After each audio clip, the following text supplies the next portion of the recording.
So good morning, everyone. Officially, welcome to Wednesday here.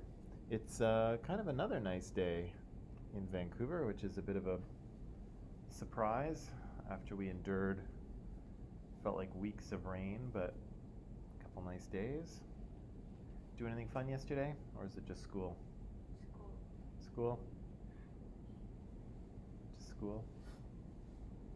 I raked some leaves when I got home. That was fun. You were asked to do it? No, I've been meaning to. I raked the leaves, but we had so many leaves, I couldn't put them in our green bin, our compost bin. So the bin was filled up, and I had to wait until the garbage truck came to empty it. And I filled it again, and then I had to wait for the garbage truck to come empty it. And then now I've filled it again, and I'm still not done picking up the leaves. So I'm just trying to rake them all up and get them out of the yard, sort of one bin at a time, but it's taking a long time. There's a lot of leaves. But I figure maybe one more bin and I should be just about done. And then I probably I don't know. I could probably mow the lawn again one more time this year, but I wonder if it's better just to leave it a little bit long over the winter and then cut it back short in the spring. Not sure. What do you think? Just leave it? Maybe cut it once. Cut it once? Yeah. Yeah. Well, if we get a few dry days in a row, maybe I'll be able to, but it's really wet right now, so yeah. See, this is exciting. This is exciting stuff you get to do when you're an adult. You get to rake leaves and mow the lawn and I don't do that in my country. oh, I guess that's true, right? I don't have a lawn. You don't have a lawn. Yeah. Well, We can have one. My dad, your dad does it? yeah, he loves doing gardening. So we made like a whole pathway full of flowers and Oh, nice. yeah. And we also have one out of my like the one which is a pathway. It's outside the building. There's another like a flower pot Yeah. arrangement outside my house. Oh, beautiful. Yeah. Beautiful. It takes a lot of work to keep Yeah. those plants happy, right? I used to water them every day. Yeah. And then they also like we put 3 pots on the ceiling also. Oh, okay. So we got a lot of flowers. Nice. My dad loves gardening. Does he? Yeah. That's really nice. Yeah, they take a lot of work. It's beautiful when people know what they're doing and can take care of them. Yeah, it's beautiful. We have a lot of plants around our house. I don't know anything about gardening. All we did all summer was just water them because it was so hot. And now um, they've kind of, they've died off and they have to be cut, right? They have to be pruned back. But my partner's going to do it because I don't know what I'm doing. I just do the raking and the mowing and probably the snow shoveling if there's any snow and stuff like that. The guy stuff. The guy stuff. Blue jobs. There's pink jobs and there's blue jobs, and I do the blue jobs. I'm just teasing. Well, a little bit. I do the blue jobs. Let's see. Okay, let's start here. So Harry's here. Good morning, Harry. Kayla's here. Good morning, Kayla. And Jesse is here. Good morning, Jesse. Let's jump back to where we were yesterday. So I don't think I know. We were watching this documentary, Eighth Fire, right? And we got we're most of the way through, maybe like 2/3 of the way through it. And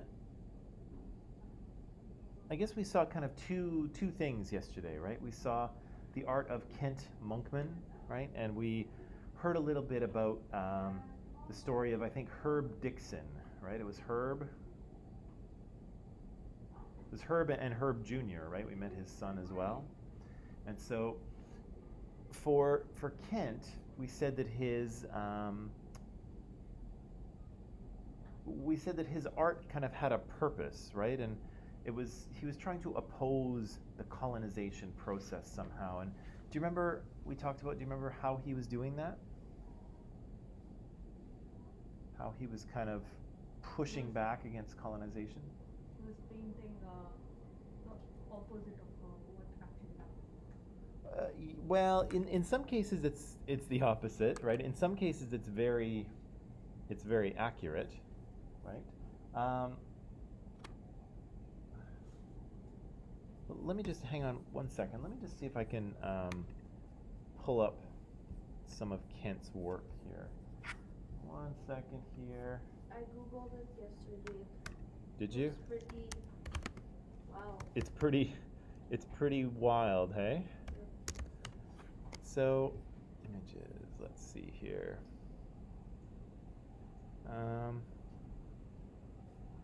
Yeah, so he has, let me just stretch this out here. So there's images kind of like this one here. I'm going to put on my glasses so I can see this. Actually, people at home can't see this unless I go like this. Or actually, hang on. Unless my software is glitching. Actually, I think it is glitching. Okay. Yeah, so people at home, you can kind of Google his images. Maybe we won't put it on the screen right now because I can't seem to do it for everybody. So yeah, he's opposing the colonization process. In some cases, kind of portraying things, in sort of an opposite way, right? In sort of a way that kind of empowers the indigenous perspective, right? Rather than the European perspective, right? And so the documentary mentioned yesterday that there's lots of art by artists like George Catlin and others where they've kind of painted indigenous people as they saw them to be, right? And again, it's not to say that there was really anything specifically wrong with those paintings, but Kent's kind of using them as a way to turn it around, right? He's using it as a way to say, okay, you've painted us, you Europeans, you've painted us indigenous people, you've portrayed us as you see us. Well, now I'm going to turn it around, right? I'm going to portray you as I see you, right? And he does it in sometimes a humorous way, right? Sometimes a very kind of surreal way. And some of his art is actually not either of those things. It's actually it sort of depicts what really kind of happened in some ways. And so he's got a lot of different paintings and different approaches. But yeah, he's trying to reverse the gaze, right? He's trying to look through the eyes of indigenous people and, this is what I see, right? This is what I think of colonization. This is what I think of European culture. This is what I think of Canada. This is what I think of what happened to my people, right? And he sort of does it in a very kind of playful way. There's lots of kind of sexuality and nudity in his work, right? But yeah, he's trying to, as most artists do, I think he's trying to get people talking, right? And so some of those, if you Google some of those paintings, they're pretty shocking, right? They're pretty wild. But again, that's the job of the artist, right? Is to get people having a conversation about the art, right? What do you think about that, right? What does it mean?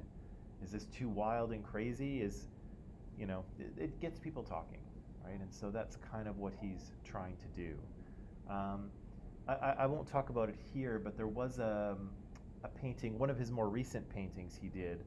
A lot of people felt that he went a little bit too far in terms of he was too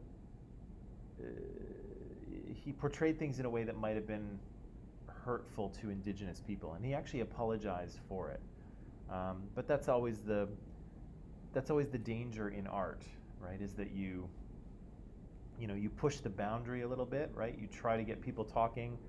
Sometimes maybe you go too far, or something people perceive things some differently than you meant them to perceive it. And so, he may have kind of stepped over the line, or people may have misinterpreted his art or his approach. But still, this is one way in which, indigenous culture is kind of revitalizing, right? He's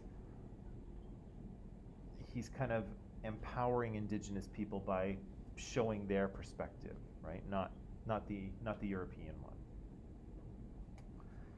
And so then we met Herb Dixon, right? And do you remember any details about Herb? He was obviously stuck in the downtown east side, which is just over here. What do you remember about Herb? Anything?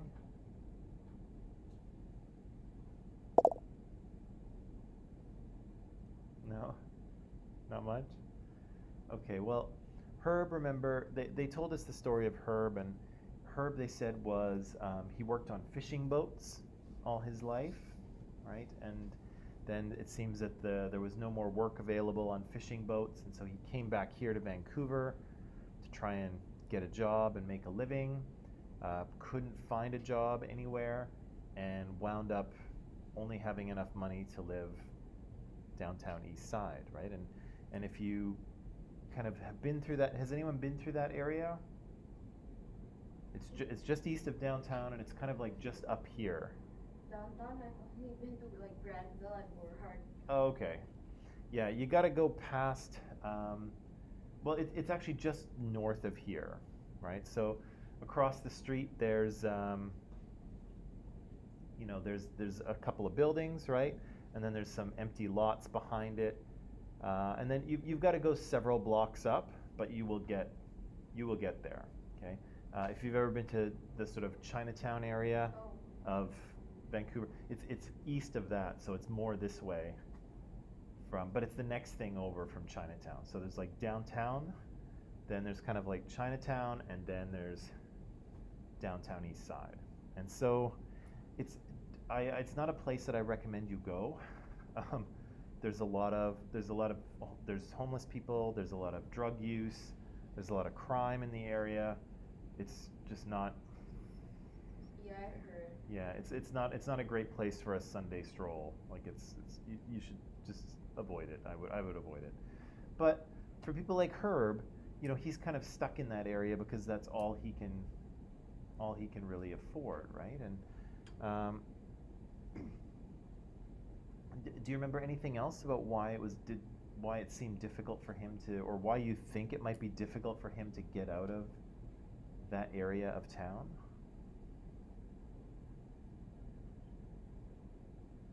It seems like you wouldn't live there unless you had to, right? But why does he become trapped, do you think?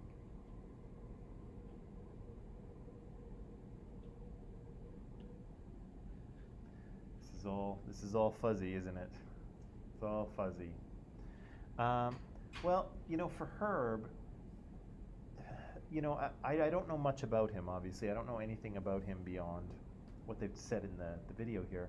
But think about it. I mean, we know that a lot of Indigenous kids drop out of school before they finish, right? We know it's almost 30%, right?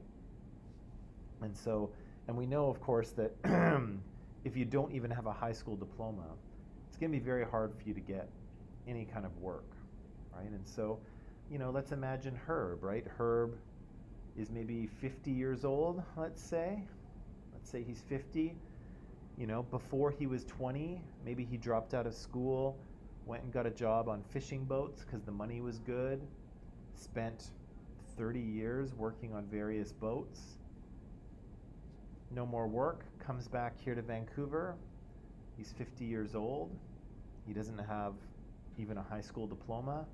He has really no experience doing anything except working on fishing boats. Probably tough to find a job, right? And so, he doesn't have a lot of money. He's got to, good morning, he's got to deal with, some racism and discrimination as well.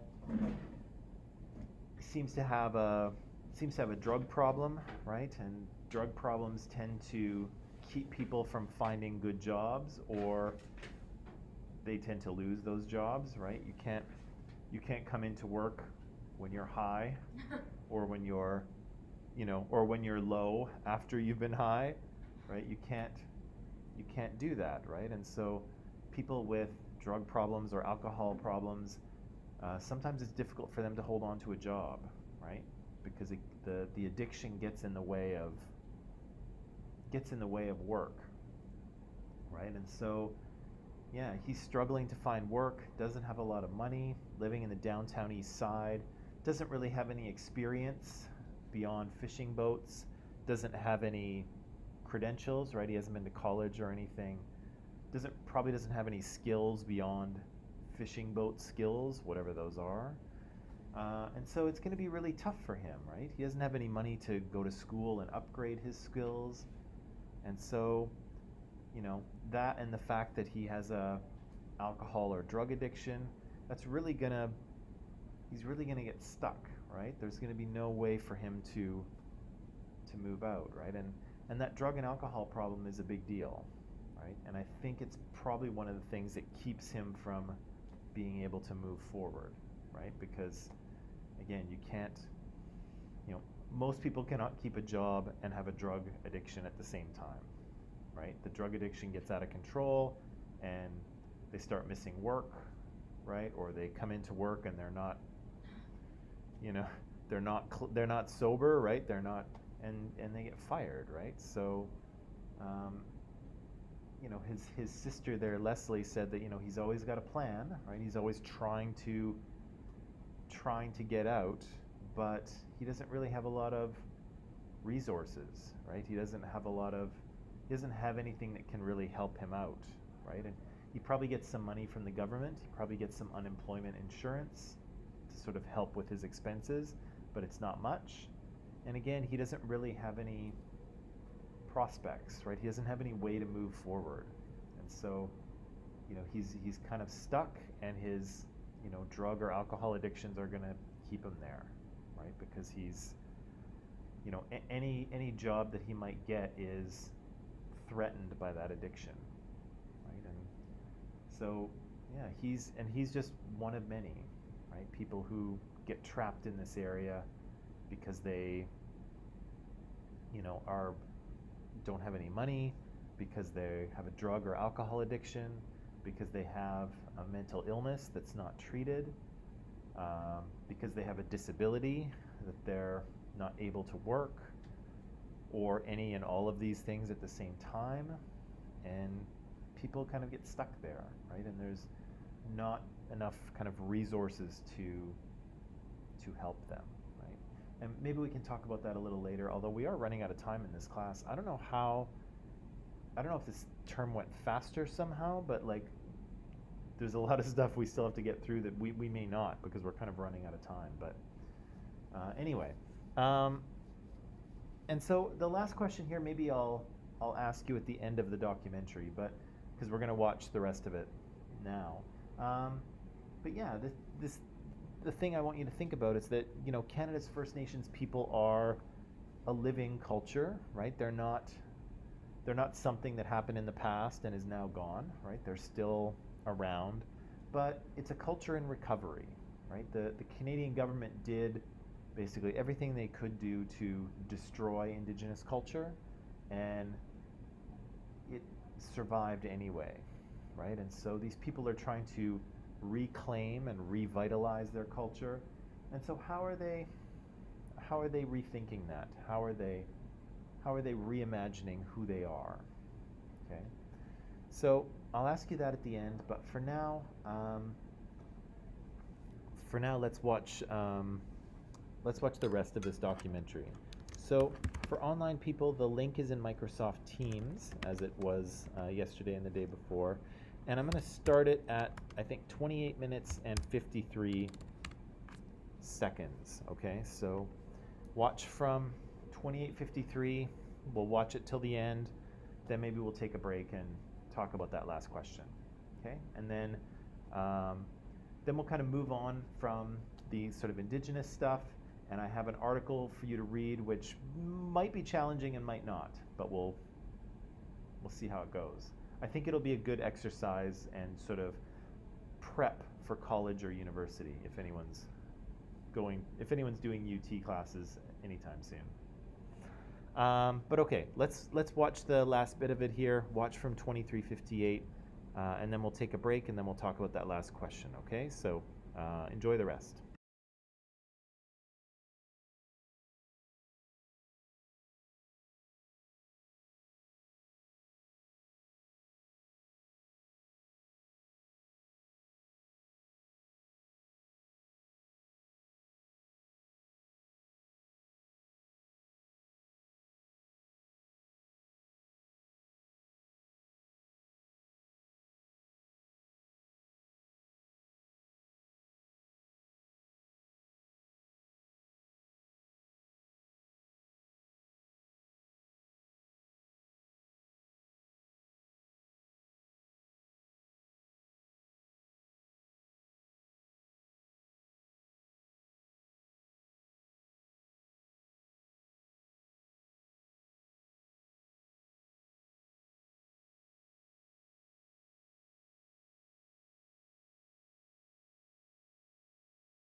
Okay, so some interesting things there, right? We met a few more people. Um, Anything kind of interesting in that section to you? Or even in let me just make it bigger. In the whole documentary, what was kind of the thing that stood out most to you? Maybe something that was unexpected or something interesting or you identified with?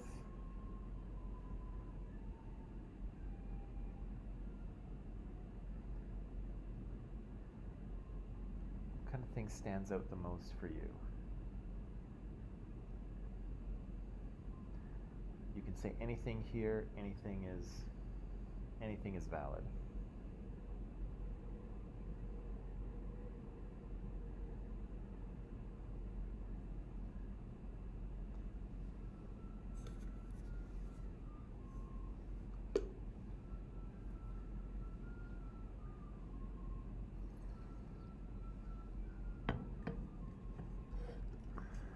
Okay, I'll go first. Um, one thing, one thing that kind of stood out to me just in this last section was the gentleman who was teaching at Red River College there, Ron Linklater. It was really interesting because his class seemed to be, seemed to have a number of reasonably new immigrants to Canada in that class, right? And when I just saw that, I was like, oh, there's the power of socialization right there, right? Because those people came to Canada probably never having heard anything about Indigenous people before, right? No idea. Show up in Canada, and then in a very short time, they've already absorbed those negative stereotypes, right? They already started thinking of Indigenous people in a negative light because you absorb them, right? You show up in a new country, in a new place. You try to figure things out. You try to figure out, what are people like here? How do people think about things? And you try to figure it out. And part of it is, absorbing those ideas. And so those new immigrants, were very quickly socialized into some of the stereotypes around Indigenous people, just like everyone else is, right? It was just the fact that that's how fast it happens, right? Those people showed up here in Canada very recently, and already they've absorbed those stereotypes, right? That's socialization is powerful, right? And it happens to everyone all the time, whether you're a child or an adult, whether you're someone who is born into a particular culture, or whether you just arrive in a new culture, you become socialized very quickly, right? Very interesting. What else might have stood out to you?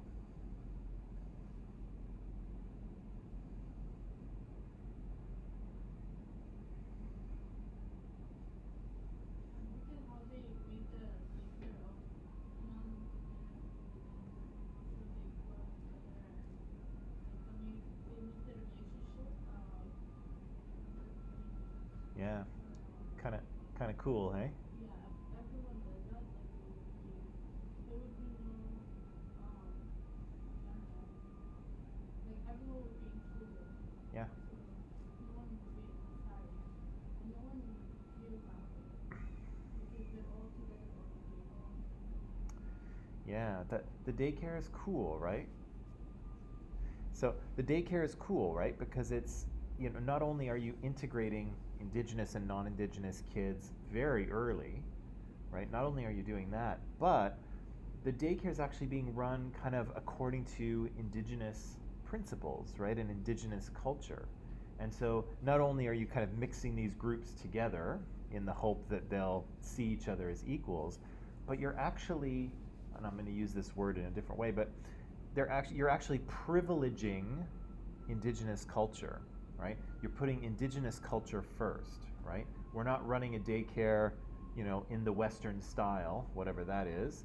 We're running it in the Indigenous style, right? So you're mixing those two together and you're putting Indigenous approaches first. Oh, was it like in their style or was Yeah.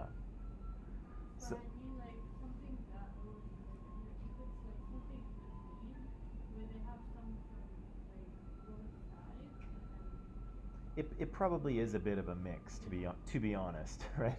It's probably a bit because you do have to, you have if you set up a daycare, you have to comply with provincial laws and all kinds of things. So there are some things you just have to do, right?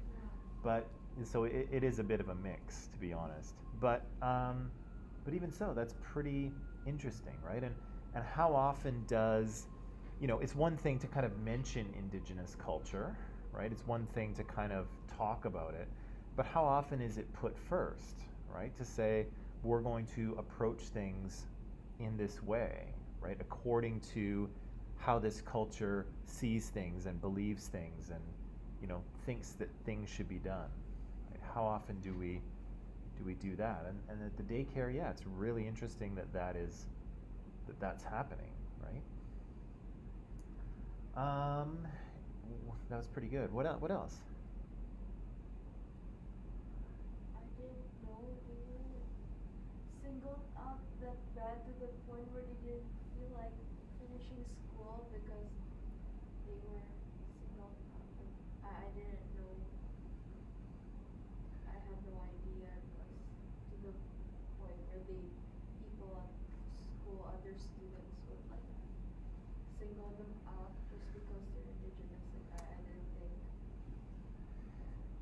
Yeah, well, it's again, the stereotypes are powerful, right? And they're absorbed by all Canadians, even new Canadians, but they're also absorbed by Indigenous people, right? So one of the things that the government did by trying to destroy that culture was, like Lee Maracle said, to negate them, right? To make it seem like their culture was wrong, right? And shameful and backwards and primitive and stupid and silly, right? And so, you have generations of that stereotype. And again, I'll call your attention back to the experiment with Jane Elliott's class with the blue-eyed and the brown-eyed kids, right? The blue-eyed kids absorbed that idea that they weren't as smart, and then they started acting not as smart, right? They believed that idea was true, right?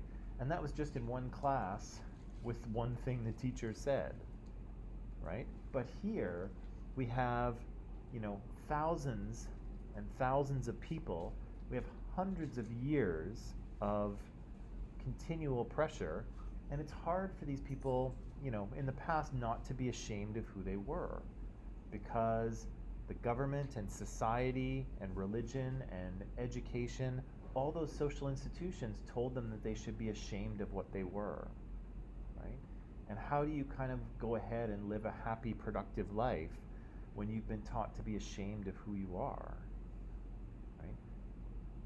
Basically, almost impossible, right? And so, yeah, you see the effects of that, right? The effects of those ideas, in many of these Indigenous people's stories, right? They're ashamed of who they are. They're not really sure who they are supposed to be anymore, right? They know who their ancestors were, right? They know their ancestors were living in nature and hunting and gathering and all that kind of stuff. But now what are they? Right? The one guy, I forget what his name was. He said, "Yeah, I used to be a hunter, but what am I now?" Right? Or what good am I now? Right? These people have had their identity taken from them and now have to rebuild it somehow. Right? But what are they? Right? Who are they? And especially in a climate where in the past they've been told that what they were and what they are is no good. Right? It's deficient somehow. It's to be negated. It's you should be ashamed of it. Right? And that's pretty difficult, right? It's pretty difficult to move forward in your life when you feel ashamed of who you are. Right? And again, the government in the past worked very hard to make sure that that's exactly how Indigenous people felt. And they started, with Indian residential schools, they started from a very young age, right? And so, again, think of how susceptible those blue-eyed kids were to the simple idea that they weren't quite as smart as brown-eyed kids, right? And it had an effect, right? So imagine, the power of decades of, trying to convince these people that they are less, right? That's difficult to get over, right? And they're not over it yet, nor should they be, right? Because what's happened here has been awful in every sense of the word, and you don't heal from that overnight, right? And again, there's some success stories. You might not remember this, but I think it might have been in yesterday's section of the video. The executive director of the Native Youth Association, which is just kind of up here on East Hastings, I think. The executive director, she said she grew up in kind of a single parent household and there were a lot of difficulties, but she's managed to build something more, right? And I think she's got one kid who's a PhD student and the other one is an established artist. So yeah, some people have managed to turn things around, right? Seems like Ron, the teacher there, Ron grew up in poverty and on welfare and, eating at, soup kitchens and things like that. And now he has a house and he has a career. And so some people have turned things around, but then other people like Herb Dixon are still struggling to establish themselves, right? So, there's a general pattern of what's happened here. It certainly doesn't apply to everyone, right? We have people who are struggling with drug and alcohol abuse. We have people who are doing okay.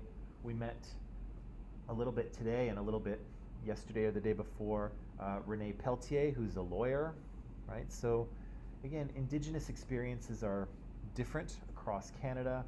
Some have been fortunate and successful. Some have been unfortunate. But what's happened here is pretty awful, right? And needs to be taught and needs to be reconciled, right? Needs to be fixed, right? And if you have any suggestions about how to fix this, I would love to hear them, because I don't think anyone really knows what it will look like. When everything is fixed, I don't know how it looks. But I think we'll get there eventually. It's taken a very long time. But things are happening, right? Zartaj was saying he's talked to people and people are very sympathetic towards Indigenous causes and Indigenous people, right? And that's good. And many more people are sympathetic towards this group than would have been 10 or 20 or 30 years ago, right? And so we have a National Day of Truth and Reconciliation, right? So these things are starting to happen. We're moving forward very slowly, but we're moving forward, and so that's a good thing, right? Okay, you want to take a little break? Okay, take a little break. When you come back, we'll shift gears and do something just a little bit different, okay? Okie dokie.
Okay, and we are officially back. So, we're going to move on here from Indigenous issues. As I say, these are, this is an important issue in Canada. It is an important issue to do with racism, but of course there's other things to talk about as well. So we're going to leave the Indigenous stuff behind and move on to some different topics. So, okay, let me remind you of a couple of things here that we talked about a while ago. First of all, oppression, right? So oppression is, we set a set of policies or traditions or norms or definitions or explanations that function to give power to one group at the expense of another one, right? We said oppression is kind of an overarching societal thing, right? It's not something really that one person does to another, right? One person can be racist to another person. They can discriminate against that person. They can hold prejudices against that person, but they can't necessarily oppress that person, right? An oppression is kind of describes the way that society operates, okay? Remember that oppression is also when a dominant group, when one group, their kind of prejudice and their ideas are backed by legal and historical and institutional and social power, right? So the dominant group gets to kind of control these institutions, and it kind of backs them up, right? It supports the fact that they're in power, right? And we saw that very thing happening with Indigenous people, right? Where, yes, white Europeans gained power here in North America, and they used the social institutions they controlled to spread ideas that Indigenous culture and people were less than, right? Were primitive or savage or stupid or not good enough. And of course that allowed Europeans to stay in power, right? Why would you give any power to Indigenous people? They weren't worth it, right? So oppression has to do, again, not with numbers, not with majorities, but with who holds power in a society and can they control the types of things that people think and believe, right? And here in North America, white Europeans have done that. Right? Also remember we talked about internalized dominance and internalized oppression. Right? So we saw some of that in the Jane Elliott article with the blue-eyed kids and the brown-eyed kids. The blue-eyed kids acted out their internalized oppression, right? They absorbed the negative messages about them and they kind of acted it out. It was kind of a self-fulfilling prophecy, if you will. And a similar thing happened for the brown-eyed kids, right? The brown-eyed kids actually thought they were smarter. They started to perform better, and they started to kind of discriminate against the blue-eyed kids. They were acting out their internalized dominance, right? So fancy words, but both people are kind of absorbing the stereotypes of their society and to some degree acting them out, right? Again, not everyone acts them out in the same way. Human beings we're not robots or computers, right? We don't absorb a stereotype and then act out stereotype, right? We're not like that, but there are kind of subtle ways in which people do this, okay? And that's kind of what we'll talk about here. I'm just going to jump ahead a little bit because we talked about that. Now, I want to read this article called Race and Gender Oppression in the Classroom, Experiences of Women Faculty of Color with White Male Students. Okay? And I want to read this article for a few reasons.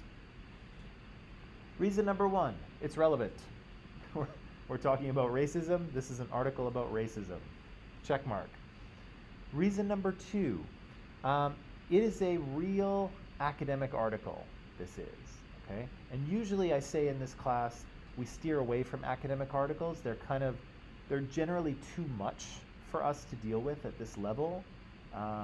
They're often kind of complicated. There's a lot of terminology. Sometimes they're quite long, and they're just a little too much for where we are right now.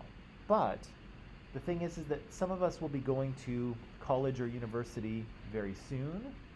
And so you will be given articles like this to read, right? The prof will say, don't forget to read this article and this article by Friday, and you'll have to read them, right? So I want to read this one so that we have a little bit of experience with academic articles, but also kind of how to deal with them.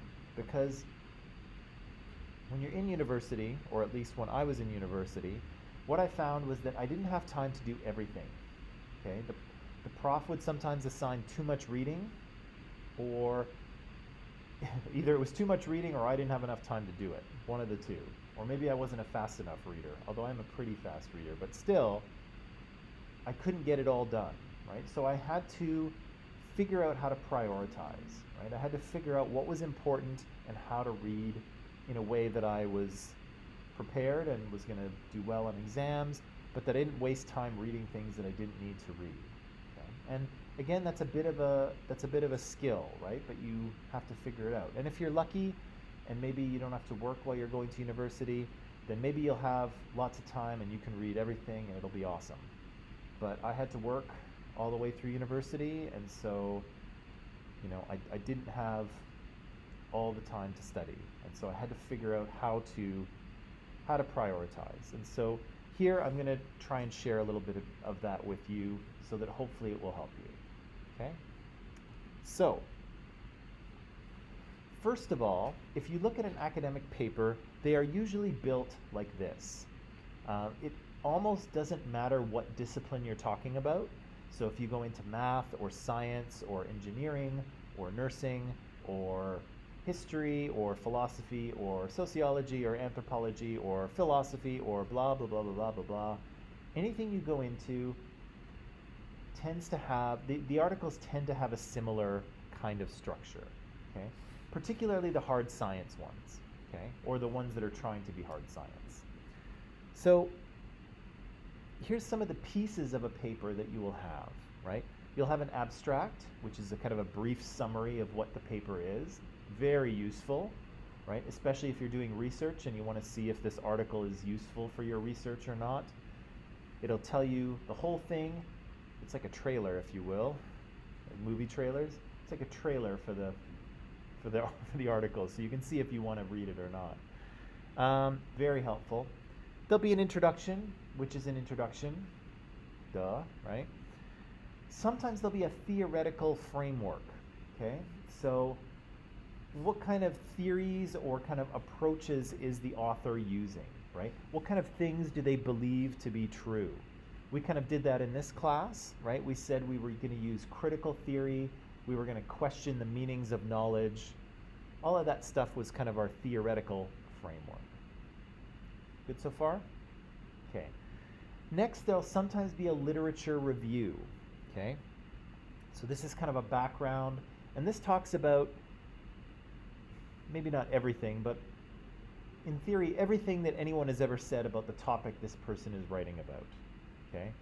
So if you're writing about, I don't know, what's a scientific topic? Gravitational waves, let's say.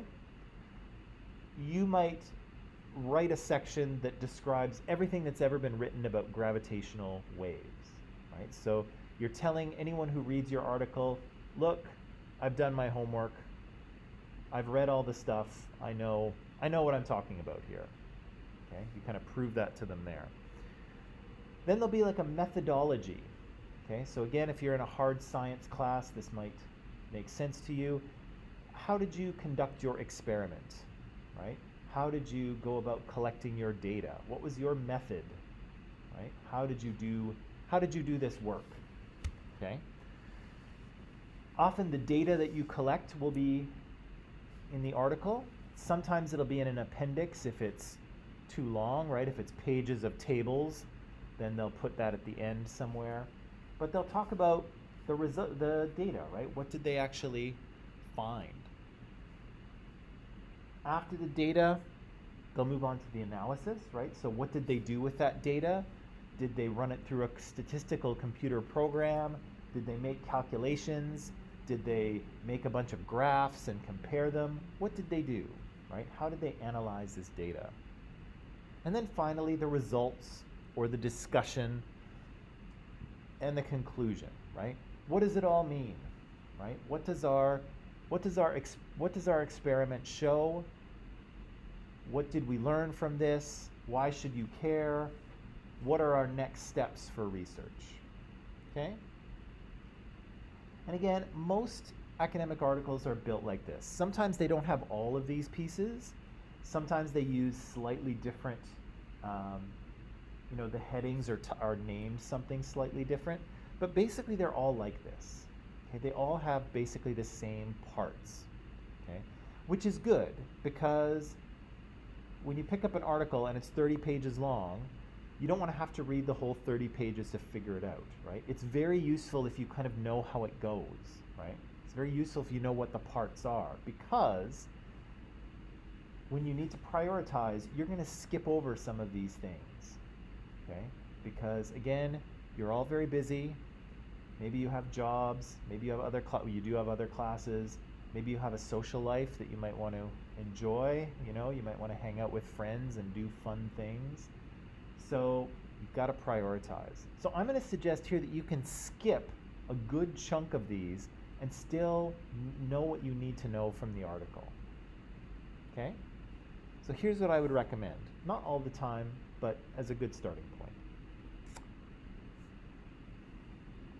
So I would definitely read the abstract, right? Because the abstract is going to give you the article in a nutshell, right? It's going to tell you the main point of the article. It might even summarize the argument. Knock, knock. Awesome, right? It might even summarize the argument, and that's going to be very useful. If you read nothing else, if you're running to class and you have 2 minutes before, at least read the abstract, because at least you've got something, right? At least you know what the article is about. The introduction, maybe if you have time, maybe it's interesting, but it's kind of, introductions are introductions. If you're short for time, skip it. Right? Theoretical framework, I would probably skip this too, okay? Oftentimes, for first-year students, theoretical frameworks are kind of complicated. Sometimes they don't talk much about them, or they'll just mention them very quickly. You won't really be able to critique a theoretical framework because you probably don't know enough yet. I would probably skip it. Literature review, definitely skip it. Okay? This is going to be the most boring section of a paper. It's just talking about all the other things that everyone else has written about the subject. Snore, right? Skip over it. Although, if you're writing a paper on gravitational waves and you're looking for other sources, definitely look in the literature review if one of the articles has it, because they'll give you lots of other sources that relate to that same topic. So it can be very useful for that. It's a good tool. But again, if you're just reading it to read it, snooze, skip over it, okay? Methodology is another one that you might be able to skip, okay? So depending on the course, you'll have to figure it out on your own, but you're not going to be able to critique that either, right? This is a section for academics, so academics can make sure that the person has done the experiment correctly, right? Real academics will look and say, aha, you didn't use the blah blah blah coefficient in the whatever, haha, right? And they'll pick it apart that way. But as a first year student, you probably won't know, right? So maybe skip over that one too, okay? Data, have a look at the data, depending on what it is, okay? If it's written out in sentences, I would read it. If it's a bunch of tables, it might be tough to look at, like if it's a bunch of numbers. If it's a bunch of numbers, I would skip over it, because you can't look at just pages of numbers and figure out what they mean, right? It's too much. So depending on what's there, if it's sentences, read it. If it's a bunch of numbers, skip over it. You can't do anything with it like that. Analysis, yes. Definitely read the analysis, okay? This will tell you what they did with their data, how they kind of treated it, how they figured out what it all meant, okay? Read that. And definitely read the results and the conclusion, right? What does this all mean, right? What does this experiment or paper, what's the main point of it? Why should we care? What is it telling us about the subject? What is it adding to our body of knowledge in science? Right? That's important. And maybe the conclusion a little bit too, just to kind of wrap it up. But yeah, so as you can see, even a paper that's 30 pages long, you can probably cut it down to about 10 just by chopping out those middle sections, right? They're very important, especially for academics, but for the first year student who's just trying to get through their reading, I'd skip a bunch of that, right? And you can really shave down, because most of the time that's what your prof wants you to know, right? What's this paper about? What were they trying to figure out? What did they learn, right? What was this paper's argument? What's the main point and the supporting pieces? What did they discover, right? That's the whole point for the paper existing, right? So that's what he or she will want you to find out. They don't want you to know every detail of it. They don't want you to memorize it. A lot of it is just, it's not going to be for you at that stage, right? If you're a fourth year student and you're specialized in something, maybe you want to read it a little more thoroughly. But by then it'll be much easier to read, right? Now, I would skip over some pieces of it and just get the important part, right? The important points of this paper. Does that make sense? Yeah? Okay. So let's try this then. I have a paper for you to read, like I mentioned, called Race and Gender Oppression in the Classroom, the Experiences of Women Faculty of Color with White Male Students. I would like you to read it. I would like you to figure out the argument and then also answer, how does oppression in this case affect people's individual interactions, and how does this affect what we know about knowledge? I kind of forget what the answer to number 3 is. Hopefully it'll come to me while we work on this. But I really want to see what the author's argument is. Okay, so if you open up this article, and it's in Microsoft Teams as it usually is, if you open up this article, you'll see it's 14 pages long. Okay, now do not panic. Do not panic. Because if you go to the end, you'll see that, there we go. Basically, the last 3 pages are all sources, right? They're works cited. Just like I asked you to do in your assignment for your final presentation that you handed in to me last night, right? So this is, if you look at pages 12, 13, and 14, this is the works cited section, right? So obviously, you don't have to read that. Although again, if you're doing research and you were looking for other articles on the same topic, very useful, right? So in university, if you're doing research, don't skip over the works cited. You might be able to find some good stuff in there, right? But for now, for us, we're not going to look at it, right? We'll see an abstract here, which I'm going to say definitely read. There's a bit of an introduction. I'm just sort of scrolling through the article now. I wouldn't read that, maybe if you want. There's a theoretical framework. I wouldn't read that. Relevant literature. That's that literature review. I'm just going to go back to my, there we go. There's relevant literature. That's the literature review. Skip it. Although you can see how she's got it all categorized in terms of gender, race, and academia, gender, race, and academic departments. So really, if you were looking for sources on these topics, this would be a great thing to look at, right? Very useful. But for us, we're not going to read it. Let's see. Research question. Okay, maybe you can read that. Method, I would skip it. And then results. Definitely read the results. Okay. So she's got a page or 2 of results. Maybe 3 pages of results. And then a conclusion. Okay.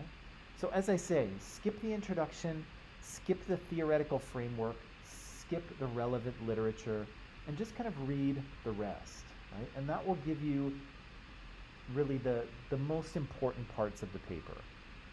The other stuff, as I say, I would leave it unless you're a real keener and you just really want to read the whole thing, or if you have lots of time on your hands and nothing better to do with it, by all means read the whole thing. But if you're tight for time because you have other things to do, you can chop big sections out of this paper, and here a 14-page paper really becomes maybe a 4 or 5-page paper, tops.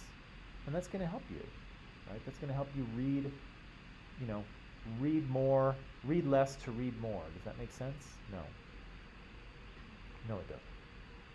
But that's and that's one of the tricks to university, right? Is figuring out how to get the work done in a smart way, and how to get it done in the time you have, because sometimes you won't have enough time to do everything, right? So you'll have to figure out what's more important, what needs to be read, what could be read if you have time, and what stuff you can safely skip over.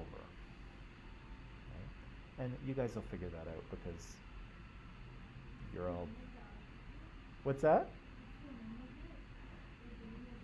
The name of the article is, like if you look in Microsoft Teams, it says Race and Gender Oppression in the Classroom. So it's in Teams, it's in Files, and in the Readings folder.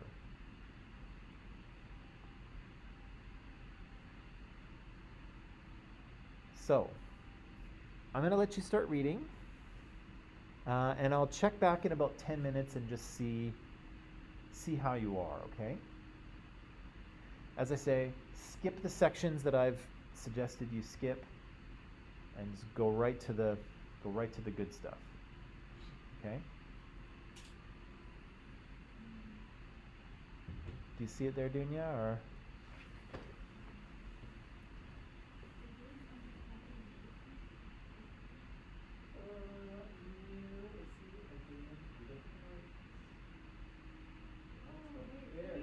Just popped up, probably.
I printed my source list and checklist thing last time.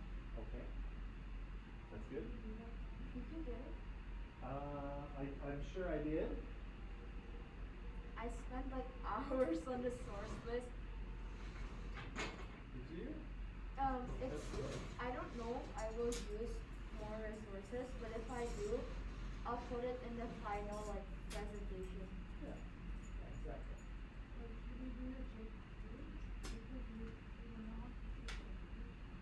Say that one more time. It's easy. Yes, please. Okay, well then, I would try to get it done. Okay.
not? No, like I can't wait because it's been a while. Mm-hmm. I want to see like the lights and stuff.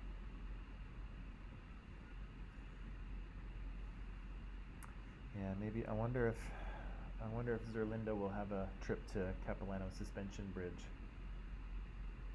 planned.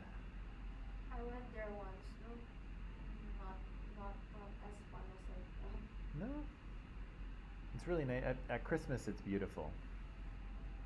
If you go and it's dark and everything's like they put lights in the trees and everywhere, and it's kind of nice.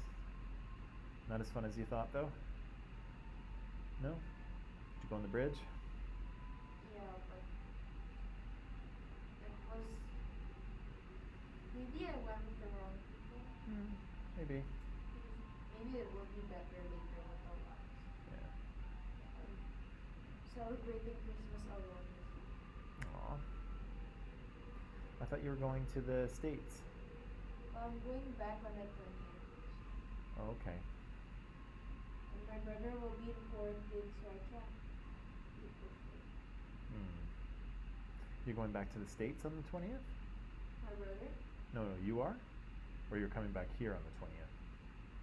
I'm leaving on the 12th and I'm coming back here on the 20th. Oh, I see, okay.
Okay, people, just want to check in. How's it going so far?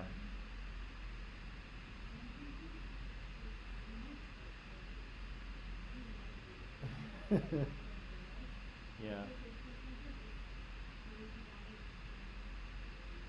Yeah. Yeah.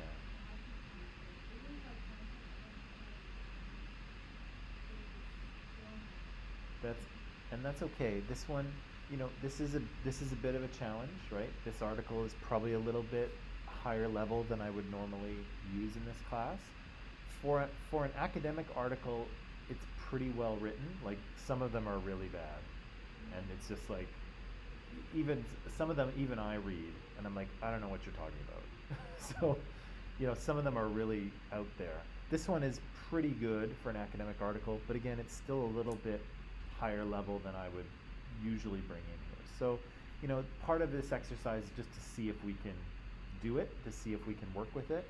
And if we're not quite there yet, then that's okay. We're not quite there yet, right? But we'll give it a shot and see if we can.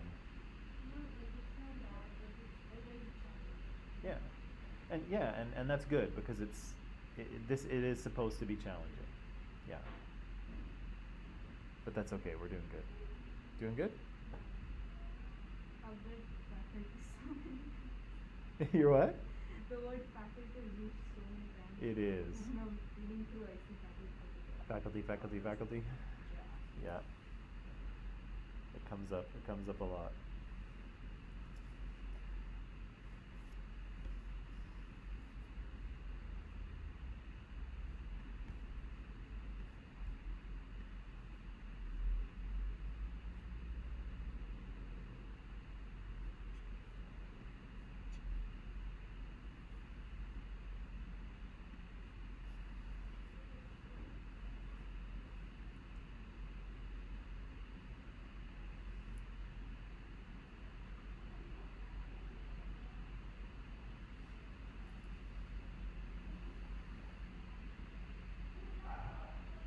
Okay, good people. Maybe what we'll do is we'll end it there. You know, we'll have to spend a little more time on this tomorrow, but that's okay. I would also tomorrow I would also like to talk about our our quizzes, because we're supposed to have 2 more. Uh-oh. We won't have time for 2 more. We'll have time for 1 more. So we'll have to make a decision on how we want to do that, okay? Not this week, right? Not this week. But we'll have to make a decision tomorrow, so we'll do that, okay? But until then, I'll let you pack it up and we'll see you tomorrow, okay? Okay. Bye guys. Bye, sweetie.